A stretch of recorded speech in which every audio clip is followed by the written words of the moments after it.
جنت جب سے وہاں سے آئی تھی اپنے کمرے میں لیٹی روتی جا رہی تھی۔ معراج نے بہت مرتبہ اسے رونے کی وجہ پوچھی، لیکن جنت نے اسے کچھ بھی نہیں بتایا تھا۔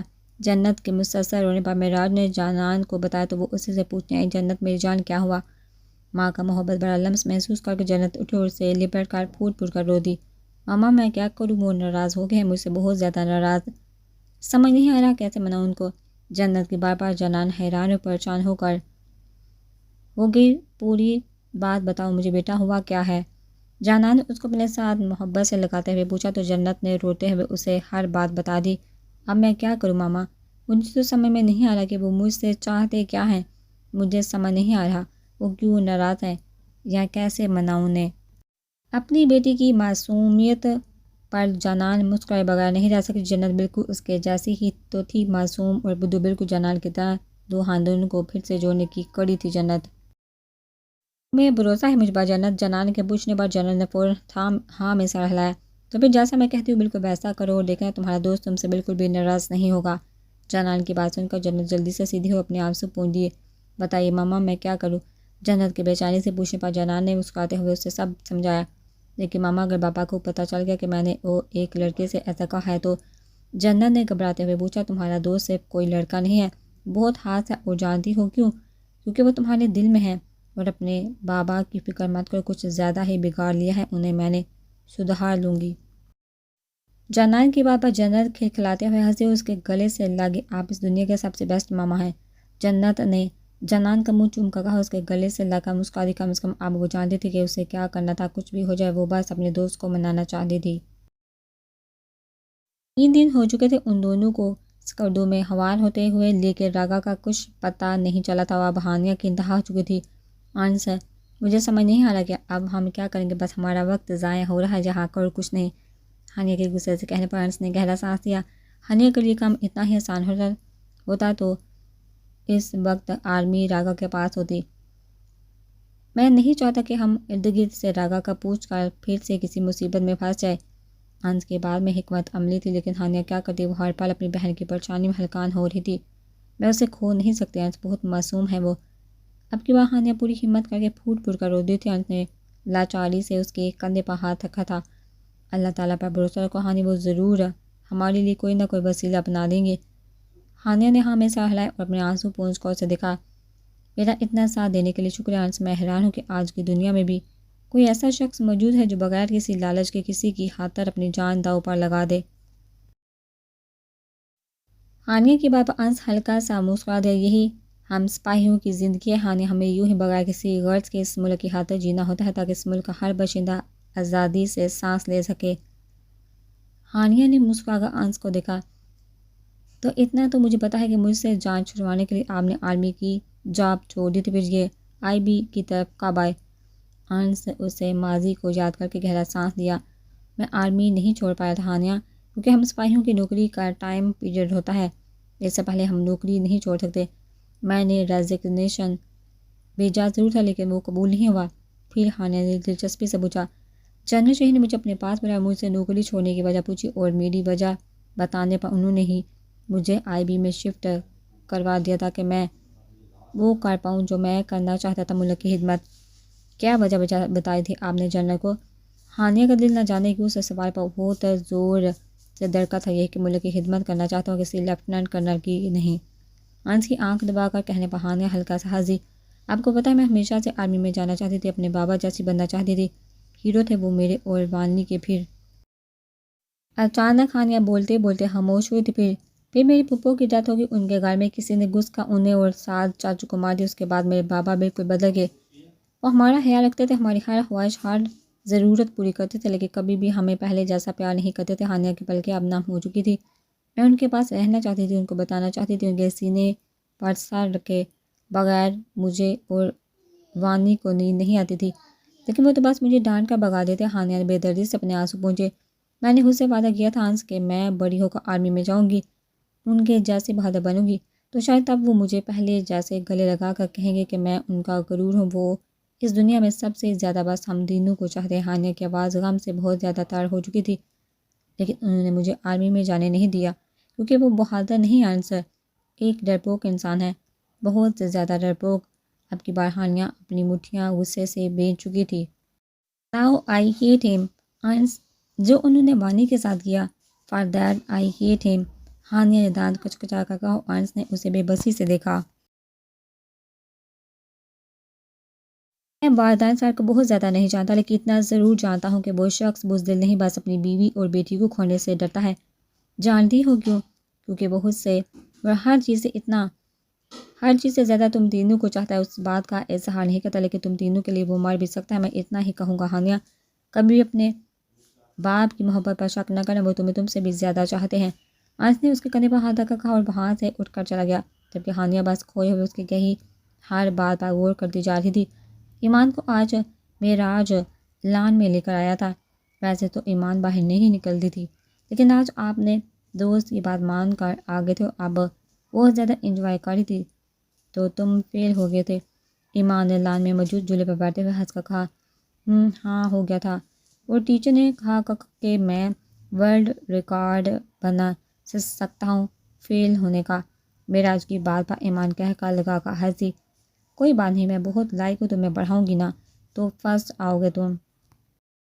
ایمان نے اترا کر کہا، نیچے سے فرسٹ آؤں گا۔ معراج نے منہ بنا کر کہا تو ایمان پھر سے ہنسی، اور اتنے عرصے میں پہلی مرتبہ اسے یوں ہنستا کھلکھلاتا دیکھا۔ حاتم ان کے پاس آیا۔ واؤ، بہت انجوائے ہو رہا ہے۔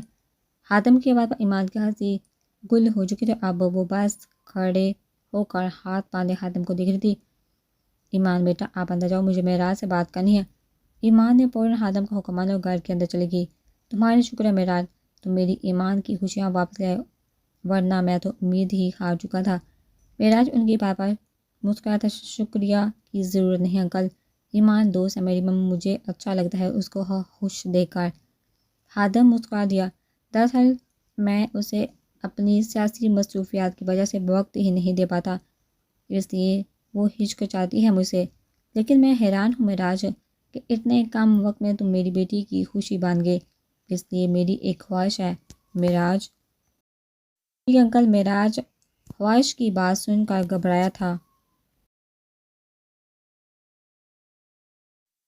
بیٹا میں چاہتا ہوں کہ میری بیٹی کے چہرے پر یہ مسکان ہمیشہ رہے، اس لیے میں چاہتا ہوں کہ تمہارا اور ایمان کا نکاح کر دو۔ حاتم کی بات پر معراج کا منہ حیرت سے کھل گیا۔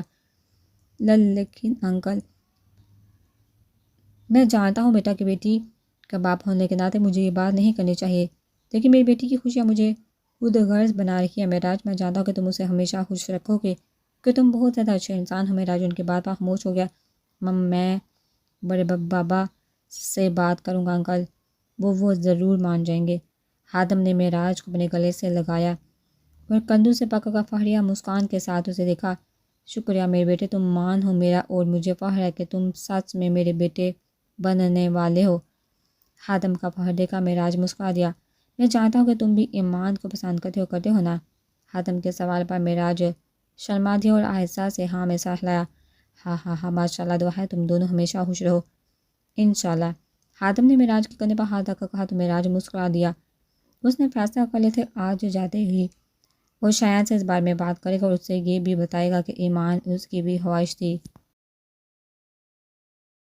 3 دن ہو گئے تھے راگا کو وہاں سے گئے ہوئے۔ پہلے تو وانیہ نے سوچا کہ اس کی عدم موجودگی کا فائدہ اٹھاتے ہوئے وہاں سے بھاگ جائے، لیکن پھر اس کا ہمیشہ والا خوف اس خیال کے آڑے آ چکا تھا کہ اگر پھر سے وہ کال یا کسی اور آدمی کے ہاتھ لگ جاتی تو اس مرتبہ اسے بچانے والا بھی کوئی نہ ہوتا۔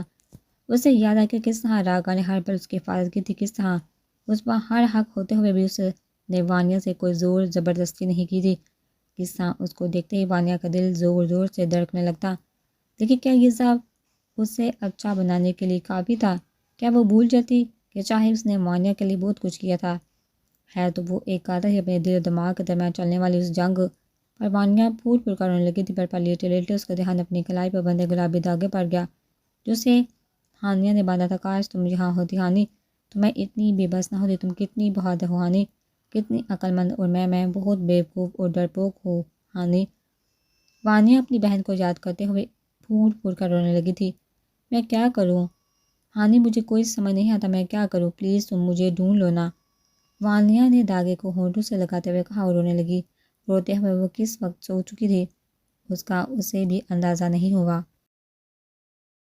راگا جو تقریباً رات کے 10 بجے گھر واپس آیا تھا، سب سے پہلی نگاہ اس کی اپنی بیوی پر پڑی تھی جو معصوم سے چہرے کے نیچے ہاتھ رکھ کے سو رہی تھی۔ راگا کا موڈ اس وقت سا خراب تھا۔ سلطان سے دشمنی مول لینے کے لیے اس نے جس دھماکے کو روکنا چاہا تھا اس سے پہلے ہی کوئی اور سلطان کے آدمیوں کو مار کر روک چکا تھا۔ اس وقت راگا کی سمجھ نہیں آ رہا تھا کہ کیسے وہ اپنا مقصد پورا کرے۔ گہرا سانس لے کر اس نے ہلکا سا کمر ہٹایا، وانیا کے ساتھ لیٹ کر اسے خود میں چھپا لیا تھا۔ اسے محسوس کرتے سکون کی کلہر راگا کے وجود میں دوڑ گئی تھی۔ تم اس جہنم میں بھی میرا سکون ہو وانیا، آماد بنگش میری پیا پڑی۔ راگا نے اپنے ہونٹ اس کے لبوں پر رکھے اور گہرا سانس لے کر اس کی پرسکون خوشبو کو خود میں اتارنے لگا۔ آپ واپس آ گئی؟ وانیا کی نیند میں ڈوبی آواز راگا کے کانوں سے ٹکرائی تھی۔ ہاں میری جان، راگا نے اس کا ماتھا چوم کر محبت سے کہا۔ اب مجھے جانے دینا ورنہ میں خود سے ہی لڑ کر مر جاؤں گی۔ کیا آپ نہیں جانتے جن کی آگ پری کے پر جلا دیتی ہے؟ آپ کی آگ نے بھی میرے پر جلا دیے، اب یہ مجھے بھی جلا دے گی۔ وانیا آہستہ آہستہ کہہ رہی تھی اور راگا اس کی بند آنکھوں کو دیکھ رہا تھا۔ اتنا تو وہ اتنے عرصے میں سمجھ چکا تھا کہ وانیا نیند میں باتیں کرتی ہے۔ یہ جن بہت زیادہ خود غرض ہے جانا، یہ تمہیں کبھی بھی خود سے دور نہیں جانے دے گا، کبھی بھی نہیں۔ اگر تم اس کی آتش میں جل جاؤ گے نا تو بھی تمہاری راکھ کو سینے سے لگا لے گا، لیکن تمہیں کبھی نہیں جانے دے گا۔ راگا نے اس کے ماتھے پر ہونٹ رکھ کر اور سکون سے اپنی آنکھیں موند گیا۔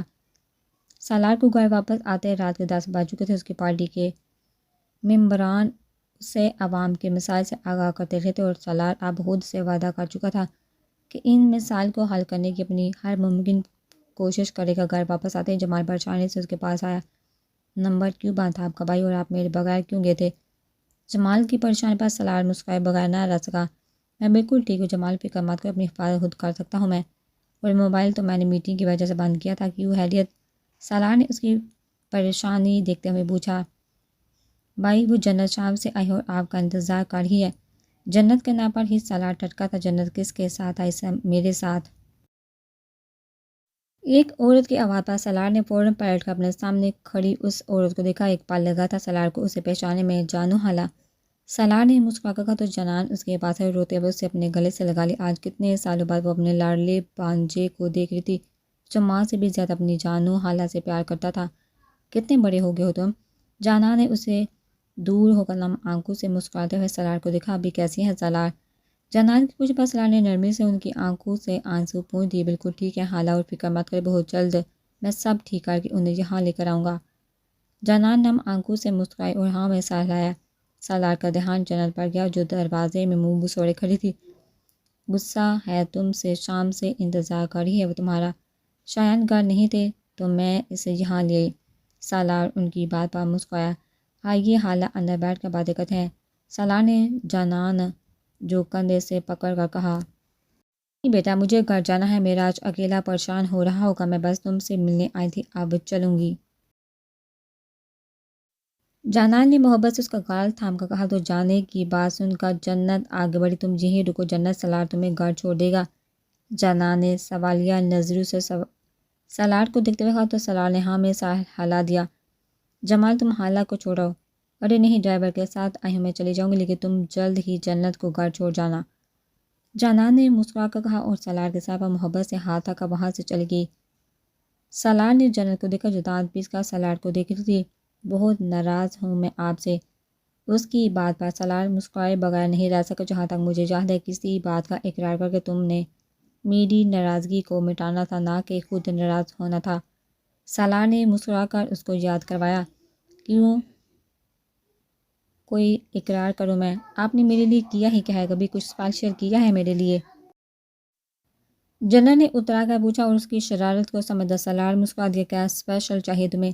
جنرل نے تھوڑی پر ہاتھ آ کر سوچا، پھر آسمان پر موجود ستارے دیکھ کر مسکرا دیا۔ اگر 10 منٹ میں بارش ہوگی تو کروں گی اقرار، ورنہ بھول جائیے مسٹر۔ جنرل نے اترا کر کہا اور سالار کو ہکا بکا چھوڑ کر اندر اپنے سونو کے پاس چلی گئی۔ جمال جی بھائی۔ سالار کے بلانے پر جمال جلدی سے وہاں آیا۔ میرے لان میں بارش ہونی چاہیے جمال، بارش؟ جمال نے حیرت سے آسمان کی طرف دیکھتے ہوئے کہا جہاں پر ستارے نکلے ہوئے تھے۔ ہاں بارش، 10 منٹ ہیں تمہارے پاس۔ سالار نے مسکرا کا حکم اور جمال کو مشکل میں ڈال کر اندر چلا گیا۔